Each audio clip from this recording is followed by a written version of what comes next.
गुरुदेव साधु प्रणाम। जिज्ञासा थी कि अक्सर विवाद उठते रहता है कि मंदिर के गर्भगृह में प्रवेश को लेकर, तो गर्भगृह में किनको प्रवेश करना चाहिए और किनको नहीं करना चाहिए। बैठ। कहाँ रहते हैं? कवर्धा।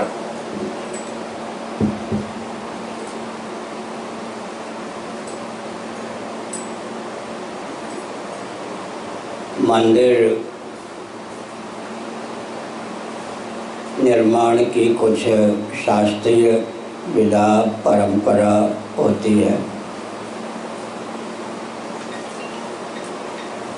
विराजी, कल मैंने प्रवचन में संकेत किया था, बिजली के प्रयोग को लेकर विधि निषेध का नियम क्रियान्वित होता है। जो विद्युत के विशेषज्ञ माने गए थे भी उन्होंने प्रयोक्ता लाभ प्राप्त कर सकें, हानि से बच सकें, इस भावना से विधि निषेध संहिता का निर्माण किया। उसके पीछे न उनके हृदय में राग था, न द्वेष था, न कोरी भावुकता थी, न अज्ञान ही। ठीक इसी प्रकार सनातन वेदादि शास्त्रों के आधार पर जल स्थल नभ में व्यापक जो सच्चिदानंद स्वरूप परमात्मा हैं, उन्हें मांत्रिक तांत्रिक विधा से अर्चा विग्रह में अभिव्यक्त किया जाता है। भगवान का वह दिव्य तेज अर्चा विग्रह अर्थात मूर्ति में विद्यमान रहे, विस्फोटक न हो या तिरोहित न हो, इस भावना से वेदादि शास्त्रों के मर्मज्ञ मनीषियों ने मूर्ति के पूजन, उनकी समर्चा सेवा के संबंध में विधि निषेध संहिता की संरचना की। उसका अनुपालन करने पर व्यक्ति लाभान्वित होता है, हानि से बचता है। मैं संकेत करता हूँ, व्यक्त वस्तु को लेकर विधि निषेध की प्राप्ति होती है। उदाहरण के लिए मैच बॉक्स या दिया सलाई में, पत्थर में, किसी काष्ठ विशेष में अग्नि की विद्यमानता है, जल में भी अग्नि की विद्यमानता है, लेकिन जो आग व्यक्त नहीं है उसको लेकर विधि निषेध की प्रसक्ति नहीं है। हाँ, अग्नि व्यक्त कैसे हो इसको लेकर विधि की प्रसक्ति है, निषेध की प्रसक्ति है। और व्यक्त अग्नि का उपयोग करने वाला लाभान्वित हो, हानि से बच सके, इस भावना से विधि निषेध क्रियान्वित है। रही बात गर्भगृह ही नहीं, आजकल तो व्यक्ति का ध्यान अधिक से अधिक गर्भगृह पर जाता है। उसके आगे जो दर्शक दीर्घा होती है, गर्भगृह के बाहर जहाँ खड़े होकर या बैठकर व्यक्ति अर्चा विग्रह का दर्शन करते हैं, उनको लेकर भी विधि निषेध की प्राप्ति है। कल मैं गया तो एक सज्जन जूता पहने खड़े थे। मैंने कहा तुम नास्तिक को, चलो यहाँ से, फिर भगाया। नास्तिकता तक यहाँ तक है कि भगवान का दर्शन करने जाएं तो भी जूता कोई खोल नहीं सकते। बहुत विडंबना की पराकाष्ठा है। हमारे पूज्य गुरुदेव ने हमको एकांत में कुछ तथ्य बताया। आजकल की भयंकर उन्मादपूर्ण परिस्थिति को देखते हुए भगवती विमला का जो मंदिर पूरी पीठ में निर्माण किया गया, मैंने आर्किटेक्ट इंजीनियर को बताया कि इस ढंग से दर्शन दीर्घा हो। मंडप जहाँ से व्यक्ति दर्शन करते हैं, मूल मंदिर और मंडप में संलग्नता नहीं होनी चाहिए।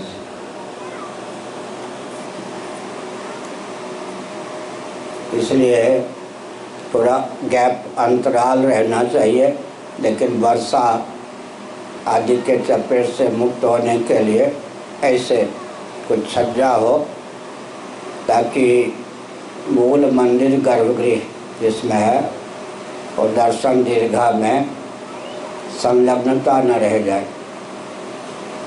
मैं एक संकेत करता हूँ, श्री जगन्नाथ मंदिर, रामेश्वरम, बालाजी आदि,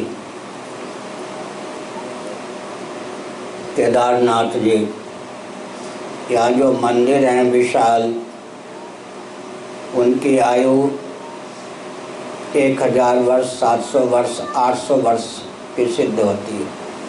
केदारनाथ जी के मंदिर की आयु 1000 वर्ष लगभग है। श्री जगन्नाथ मंदिर पुरी में उसकी आयु लगभग 800 वर्षों की सिद्ध होती है। उस समय व्यक्ति स्वाभाविक रूप से विधि निषेध में आस्थान्वित थे, सेकुलर तंत्र कुछ था ही नहीं। 7 द्वीपों वाली पृथ्वी पर अम्बरीश आदि राजाओं ने शासन किया। 7 द्वीपों में 6 द्वीप आजकल लुप्त हैं। आजकल भूगोल पढ़ाया जाता है, उसमें बहुत त्रुटि है। 4 सिंधु से वेष्टित भूभाग जिसको जम्बू द्वीप कहते हैं वही शेष है, बाकी 6 द्वीप का दर्शन नहीं होता। इसके पीछे भी रहस्य है। मनु जी ने पहले संकेत किया, महायंत्र प्रवर्तनम मनुस्मृति 1163। महायंत्रों का प्रचुर आविष्कार प्रयोग होने पर कोई भी दिव्य वस्तु और व्यक्ति शेष रह जाए संभव नहीं।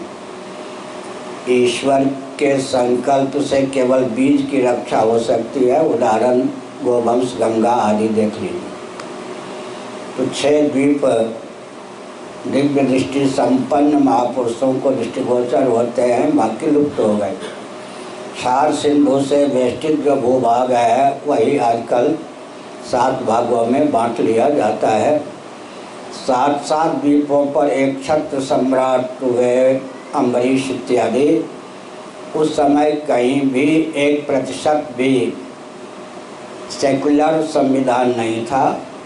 सारा का सारा संविधान धार्मिक था, क्योंकि क्षात्र धर्म, क्षत्रियों का जो धर्म था उसी का नाम राजधर्म। राजनीति जो थी वो उन्मादपूर्ण बपौती नहीं थी। छात्र धर्म की परिधि में राजधर्म का उल्लेख होता था। मैंने संकेत किया। तो चक्रवर्ती नरेंद्र हुए पूरे पृथ्वी पर शासन करने वाले, लेकिन सेकुलर तंत्र 1% भी नहीं था। आजकल भारत में संविधान की संरचना के बाद, स्वतंत्रता के बाद लगभग 2 वर्षों में संविधान की संरचना हुई।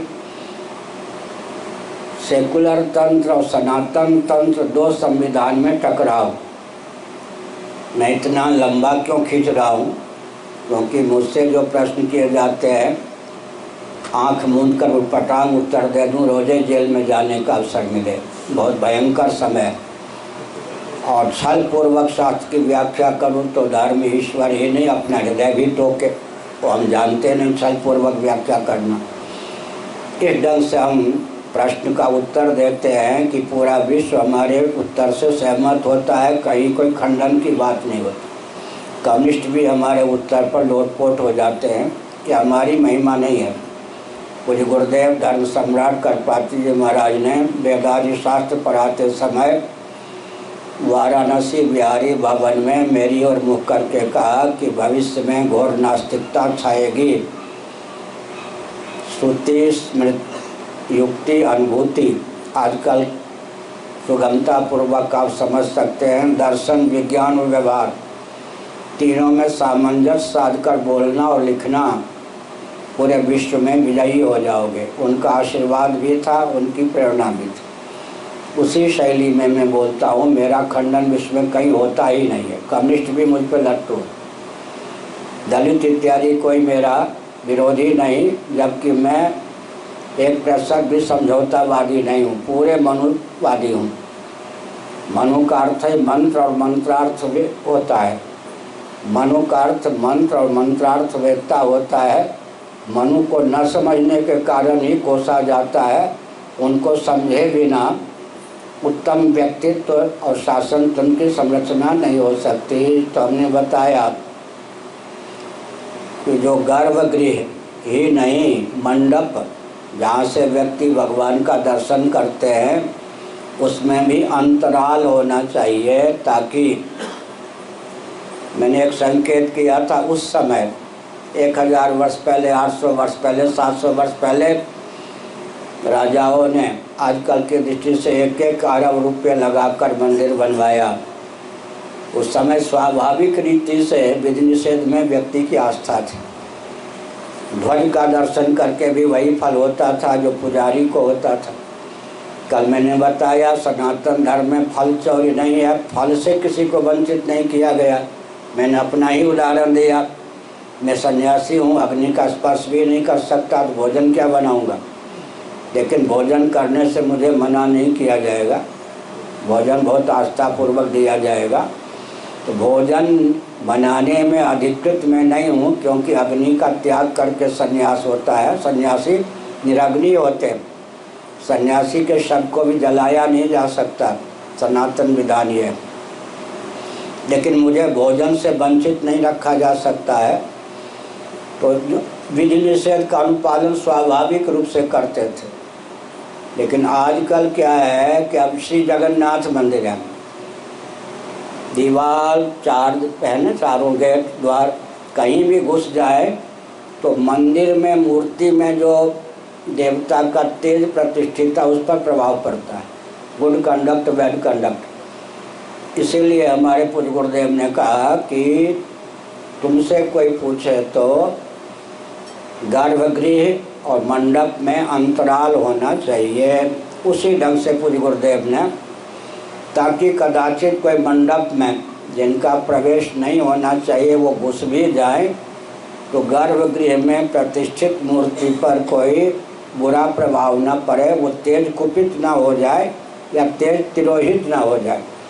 आग आप प्रकट करते हैं ना, आहुति डालने में भूल हुई नहीं तो फिर क्या होगा? आग संपत हो जाएगी, लुप्त हो जाएगी। व्यक्त का स्वभाव होता है, जो वस्तु व्यक्त होती है उस पर विधि निषेध बहुत लागू होता है। थोड़ा प्रमाद किया नहीं तो विस्फोटक बन जाए या तिरोहित हो जाए।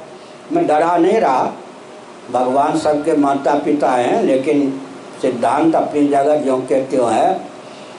तो परंपरा से यज्ञोपवीत संपन्न जो व्यक्ति हैं पुजारी गर्भगृह में, वो प्रविष्ट हों, वही पूजन करें। बाकी व्यक्ति, मैं तो अधिकृत हूँ श्री जगन्नाथ मंदिर के अंदर जाने में, यहाँ तक कि विमला मंदिर तो मेरे द्वारा प्रतिष्ठित है मूर्ति। मैं भी गर्भगृह में जाके कहाँ दर्शन करता हूँ? मैं तो मंडप से ही भगवती का दर्शन करता हूँ। मुझको किसने रोका है? मैं तो वहाँ जाकर अंदर पूजन भी कर सकता हूँ। मेरे द्वारा प्रतिष्ठित है, मैं सन्यासी हूँ, ब्राह्मण, फिर सन्यासी, फिर शंकराचार्य। लेकिन मेरे देखा देखी कोई व्यतिक्रम न हो जाए, तो गर्भगृह में जहाँ तक ध्यान रहे, जो विधिवत सदाचार संयम संपन्न पुजारी हैं, देवी देवता माफ़ भी करते हैं, क्षमा करते हैं। कोई भूल हो जाए तो बच्चे हो उनके हम आप हैं, लेकिन अपनी ओर से उपद्रव नहीं करना चाहिए। तो जो पुजारी हैं वो या गिने चुने व्यक्ति अधिकृत गर्भगृह में जा सकते। यही व्यवस्था मैंने श्री जगन्नाथ मंदिर को दी। 150 वर्षों से अव्यवस्था थी, सब मंदिर में घुसते थे। वो हल्ला ने मचे तो शासन तंत्र ने सुरक्षा के नाम पर हमारे द्वारा दिए गए निर्णय को यूँ मान लिया। बात हो गई घुमा फिरा कर, नियम मेरा ही दिया हुआ था। ऐसे रथ यात्रा को लेकर जो मैंने निर्णय दिया, को कोर्ट ने कहा शंकराचार्य के निर्णय में संशोधन परिवर्तन कुछ नहीं हो सकता, न निरस्त किया जा सकता है। कोर्ट को यहाँ तक लिखा कटक हाई कोर्ट के चीफ जस्टिस ने कि कोर्ट को या शासन तंत्र को भी शंकराचार्य के निर्णय में शोधन का परिवर्तन का अधिकार नहीं है। कोर्ट क्या हो, आदेश दिया जाता है, कोर्ट से उड़ीसा सरकार को निर्देश दिया जाता है कि शंकराचार्य ने जो निर्णय दिया है यथावत उसका अनुपालन करें। तो हमने संकेत किया, हम न्यायाधीश के रूप में बोल रहे हैं, धार्मिक आध्यात्मिक क्षेत्र के सर्वोच्च न्यायाधीश शंकराचार्य होते हैं। तो हमने संकेत किया कि देवता का तेज प्रतिष्ठित रहे, इसलिए पुजारी भी हर समय नहीं स्पर्श कर सकते। यहाँ तक जगन्नाथ मंदिर में जिस दिन जिस पुजारी की जो सेवा है उसी समय जहाँ से सेवा है जितनी है वो व्यक्ति वही होने पर भी हर समय हर दिन नहीं स्पर्श कर सकता, बहुत विधि विधान होता है। तो संक्षेप में सरदर्द न हो जाए विधि निषेध, इसलिए जो विधिवत पुजारी नियुक्त होते हैं ब्राह्मण, सदाचार संयम संपन्न, यज्ञोपवीत शिखा संपन्न, वो देवता का स्पर्श कर सकते हैं, वो अधिकृत होते हैं। बाकी व्यक्ति मंडप से दर्शन कर सकते हैं, गर्भगृह में जहाँ तक बन सके वहाँ तक सबका प्रवेश नहीं होना चाहिए, मंडप से दर्शन करें। हो गया। और कोई प्रश्न? अब कोई हमारे